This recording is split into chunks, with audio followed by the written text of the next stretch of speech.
Madam, तुमचा insurance आहे? नाही आहे. करून घ्या. याचा मला काय फायदा होणार? मॅडम, इन फ्युचर तुमचा ॲक्सिडेंट झाला तर सर्व दवाखान्याचा खर्च आमची कंपनी देणार.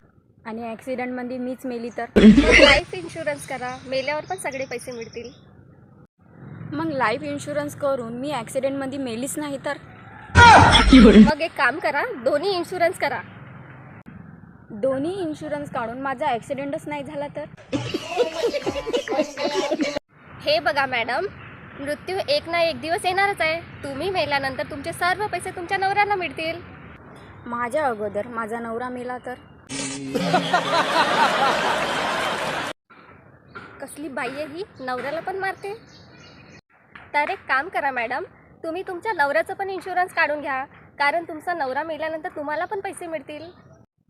समजा आम्ही दोघं पण मेलो तर?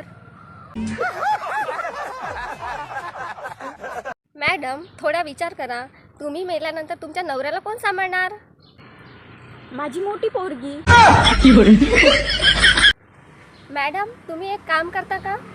तुम्ही मला तिकडून ब्लॉक करून टाका.